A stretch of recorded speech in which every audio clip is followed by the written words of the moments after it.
Hello everyone, welcome back to my channel. जो आज हम टॉपिक पढ़ने वाले हैं उसका नाम है स्टेट्स ऑफ मैटर।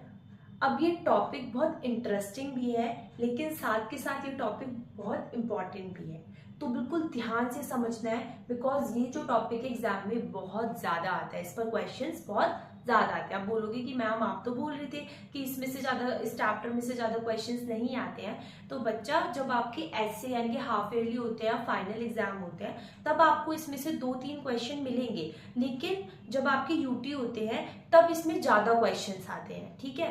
क्योंकि जो फाइनल एग्जाम होता है उसमें तो हमें बहुत कम क्वेश्चन डालने होते हैं ना, तब इस चैप्टर की वेटेज थोड़ी कम होती है। क्लियर।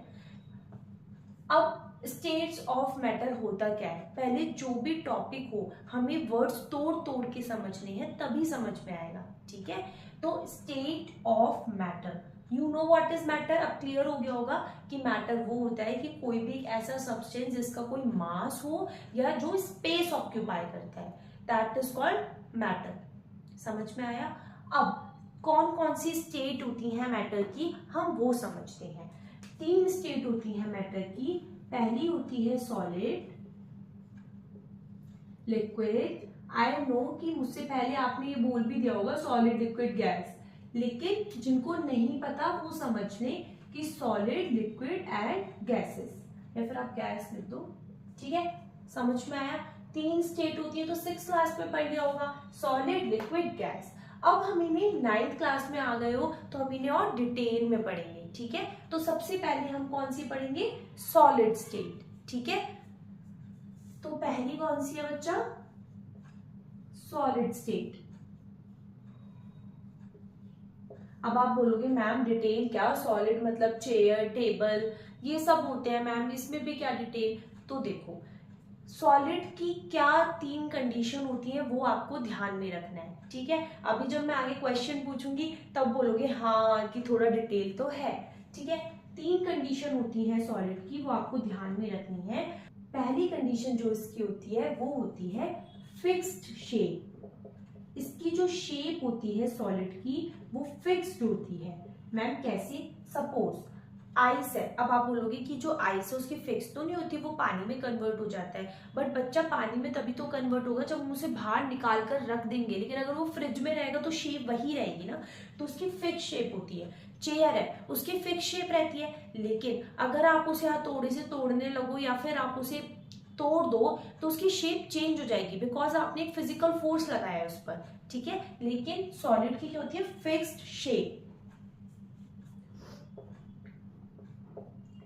सेकेंड कंडीशन है डेफिनेट बाउंड्री, यानी कि उसकी बाउंड्री भी डेफिनेट होती है, ठीक है। Fixed shape, definite boundary and fixed volume. Solid का हमेशा वॉल्यूम भी फिक्स्ड होता है, ठीक है। अब एक मेन बात जो मोस्ट इंपॉर्टेंट है, ये मैं आपको रेड से लिख के दिखाती हूँ, ये बहुत इंपॉर्टेंट है कि negligible compressibility. Negligible compressibility, ma'am ये क्या टर्म है। देखो, कोई भी सॉलिड है उसको कंप्रेस करना इम्पॉसिबल। इम्पॉसिबल तो मैं वर्ड यूज नहीं करूंगी, नेग्लिजिबल है। लाइक सपोज सॉलिड है, बर्फ आपने जमा के रखी हुई है, आइस है, ठीक है। अब आइस को आप अपने हाथ से कंप्रेस कर सकते हो, नहीं, it's very difficult to compress the ice, ठीक है। चेयर है, चेयर को आप कंप्रेस कर सकते हो, नहीं, ठीक है। कोई भी सॉलिड सब्सटेंस है, चेयर है, टेबल है, तो उनकी जो कंप्रेसिबिलिटी होती है वो नेग्लिजिबल होती है। यानी कि आप बोलोगे यस मैम हथौड़ों से तोड़ दूंगा, बेटा तोड़ के वो अलग पीस में हो जाएगा, ठीक है। कंप्रेस करने की बात है यहाँ, आइस को आपको हाथ में लेके से कंप्रेस करना है, ठीक है। बट आप एक क्वेश्चन पूछ सकते हो कि मैम जो रबर बैंड होती है, जो रबर बैंड लगाते हैं ना बालों में, मैम इसकी हम ये सॉलिड है, अब आप बोल रहे हो इसकी फिक्स शेप है, डेफिनेट बाउंड्री है, फिक्स वॉल्यूम है, बट मैम कंप्रेस तो हो रही है।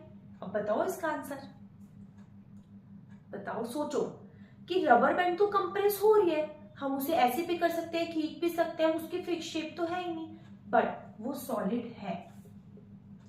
सॉलिड है, क्यों है बच्चा, क्योंकि जब आप रबर बैंड को कंप्रेस करोगे फोर्स लगाकर, लेकिन थोड़े टाइम बाद वो अपनी शेप रीगेन कर लेती है।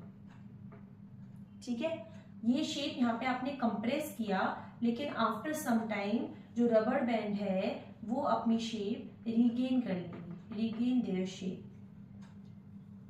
तो दैट्स व्हाई ये एक सॉलिड है। क्लियर? सारा आपके एनसीईआरटी से ही पढ़ा रही हूँ, कुछ बाहर से नहीं आएगा, सब एनसीईआरटी से आता है। इतने बड़े बड़े एग्जाम्स होते हैं, आईआईटी, नीट, सभी में एनसीईआरटी से आता है। तो अपना जो बेस है, आपकी जो रूट्स है, उन्हें स्ट्रॉन्ग करो, देन अदर बुक पे जाना। अभी लक्ष्मीर, मंजीत, एग्जाम्पलर कोई जाने की रीड नहीं है, पहले एनसीईआरटी को स्ट्रॉन्ग करो। ठीक है, समझ में आया? तो रबर बैंड भी क्या है बच्चा? सॉलिड है। अगर आप इसमें एक्सेसिव फोर्स लगा दोगे, सपोज आप रबर बैंड को खींचे जा रहे हो, एक टर्म होती है टेंसाइल स्ट्रेंथ, वो आप 11th क्लास हायर क्लासेस में पढ़ोगे, अभी मैं नहीं एक्सप्लेन कर रही हूँ। अगर आप रबर को खींचे जा रहे हो तो भाई उसकी भी एक टेंडेंसी है ना कि वो टूट जाएगी। तो आप उस कंडीशन में नहीं बोल सकते कि मैम उसने अपनी शेप रीगेन नहीं की। समझ में आया? तो एक उसकी भी टेंडेंसी है कि आप उसे कितना कंप्रेस, कितना एक्सटेंड कर रहे हो कि वो अपनी शेप वापस रीगेन कर ले। लेकिन आप एक्सेसिव स्ट्रेंथ या एक्सेसिव फोर्स लगा रहे हो तो रबर बैंड टूट जाएगी। क्लियर हुआ? अब पहला एग्जाम्पल तो रबर बैंड का था। सेकेंड जो एग्जाम्पल है वो है आपका शुगर और सॉल्ट का। उसमें क्या है कि शुगर और सॉल्ट में आपकी एनसीईआरटी ने पूछा है कि शुगर और सॉल्ट अगर आप अलग अलग जार बीकर में डालोगे, सपोज आप इसमें डाल रहे हो या इसमें डाल रहे हो, तो वो वैसे ही शेप ले लेती है। तो शुगर और सॉल्ट की शेप चेंज है या इसमें कुछ है, तो वो ऐसा क्वेश्चन पूछ रहे हैं। तो बच्चा क्या होता है उस टाइम पे, सपोज आपने शुगर डाली, सपोज इस शेप की है, वैसे इस शेप की होती नहीं है बट मैं इसे बना रही हूँ, इस शेप की है। ठीक है, और यहाँ भी तो क्या होता है, अगर आप शुगर को अपने हाथ में लो, सॉल्ट को अपने हाथ में लो, उसकी जो शेप है वो फिक्स्ड है, उसकी फिक्स शेप है, डेफिनेट बाउंड्री है, फिक्स वॉल्यूम है। बट क्योंकि जार की शेप अलग है, बीकर की शेप अलग है, दैट्स वाई ये उसकी शेप ले लेती है। लेकिन अगर आप उसका एक भी मतलब तिनका उठा के अपने हाथ में रखोगे तो वो सेम होता है। अभी हम लिक्विड में भी पढ़ेंगे कि पानी ऐसी शेप क्यों ले लेता है, बट अभी सॉलिड समझो। क्लियर हुआ? अब जो नेक्स्ट एग्जांपल है, ये सेकंड था, पहला रबर बैंड था, स्पंज का। स्पंज में पूछा गया है आपसे कि जो आप व्हाइट वाला रसगुल्ला खाते हो ना, उसमें आपसे बोला गया है कि आप जब इसे कंप्रेस करते हो, कभी कभी होता है टूट भी जाता है, बट ये सॉलिड कैसे है कि हम तो इसे कंप्रेस कर पा रहे हैं। वही बात, अब आप बोलोगे कि ये रबर की तरह तो अपनी शेप रीगेन नहीं कर रहा है, तो ये तो पिचक जाएगा अगर हम इसे कंप्रेस करेंगे। तो इसका रीजन ये है बच्चा, जब हम इसे कंप्रेस करते हैं इसमें ना छोटे छोटे छोटे छोटे होल्स होते हैं जिनमें एयर जो होती है वो ट्रैप्ड होती है। ठीक है, तो छोटे छोटे होल्स में क्या होती है, एयर ट्रैप्ड होती है। तो जब हम इसे कंप्रेस करेंगे ना, अब मैंने इसे कंप्रेस किया, मतलब ये ओरिजिनल है और यहाँ मैंने इसे कंप्रेस किया है, तो जब मैंने इसे कंप्रेस किया है तो जितनी भी एयर है यहाँ पे वो बाहर आ जाएगी, एयर जो है वो बाहर आ जाएगी। That's why we are able to compress it. Clear? क्योंकि इसमें ना एयर ट्रैप्ड होती है, तो जब हम प्रेस या कंप्रेस करेंगे तो जितनी भी एयर है वो बाहर आ जाएगी और हम उसे कंप्रेस कर पा रहे हैं। इस वजह से कभी कभी हम जब ज्यादा फोर्स लगा देते हैं तो वो टूट भी जाता है। I think this is clear. कोई भी डाउट हो, कोई भी दिक्कत हो तो पूछ लेना। सॉलिड स्टेट में अगर आपके ये सारे कॉन्सेप्ट क्लियर हैं तो आप इसके क्वेश्चन ऐसे धुआंधार उड़ा दोगे। ठीक है, आपका कंसेप्ट क्लियर है तो इसके क्वेश्चन ऐसे उड़ेंगे, ऐसे हवा में। ठीक है, बस क्वेश्चन पढ़ोगे, यस मैम आता है, हम कर देंगे, लेकिन आपको कंसेप्ट क्लियर करना होगा। बस आपको 4 बातें याद रखनी है, fix shape, definite boundary, fix volume, negligible compressibility. अब इसका मतलब ये नहीं है कि आप हर जगह बोलो कि, मतलब कहीं कहीं थोड़ा प्रैक्टिकली सोचना पड़ता है। रबर बैंड है कि रीगेन कर ली अपनी शेप, सपोज शुगर, सॉल्ट है, स्पंज है, तो इन सब में आपको थोड़ा सोचना पड़ेगा। क्लियर? अब नेक्स्ट करें लिक्विड स्टेट। ओके, अब हम करते हैं लिक्विड स्टेट, जो हमारी सेकेंड स्टेट ऑफ मैटर है। बिल्कुल ध्यान से और आराम से समझेंगे।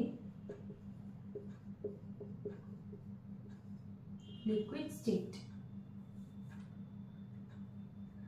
तो अब लिक्विड स्टेट में भी 3 कंडीशन होती हैं। पहली होती है इसकी फिक्स शेप नहीं होती, तो वो मैं समझाऊंगी कैसे। नो फिक्स्ड शेप, ठीक है, बट वॉल्यूम फिक्स्ड होता है। रिजिडिटी भी नहीं होती, नॉट रिजिड, यानी कि इतना हार्ड नहीं होता, नो रिजिड, नॉट रिजिड या नॉट रिजिड, ठीक है।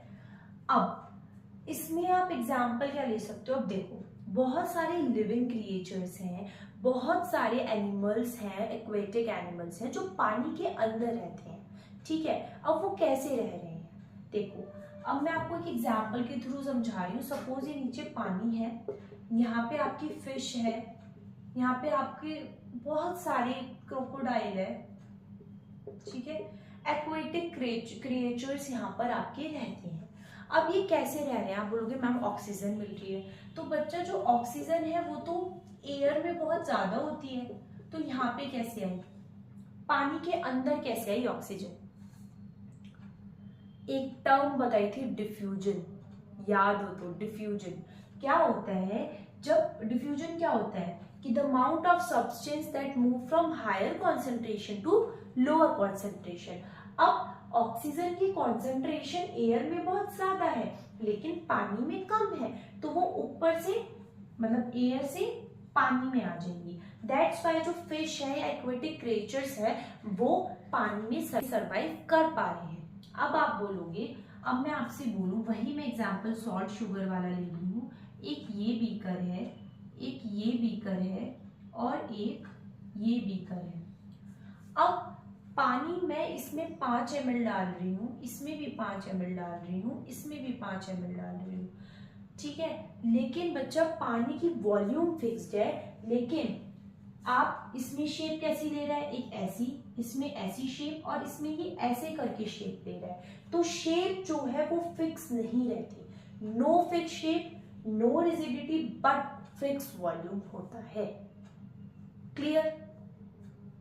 तो अब डिफ्यूजन इसमें हो रहा है, सॉलिड में हो रहा था डिफ्यूजन, नहीं हो रहा था, तो दैट्स वाई हम लिखेंगे कि जो रेट ऑफ डिफ्यूजन है, जो रेट ऑफ डिफ्यूजन है इन लिक्विड वो ज्यादा है सॉलिड से, ठीक है।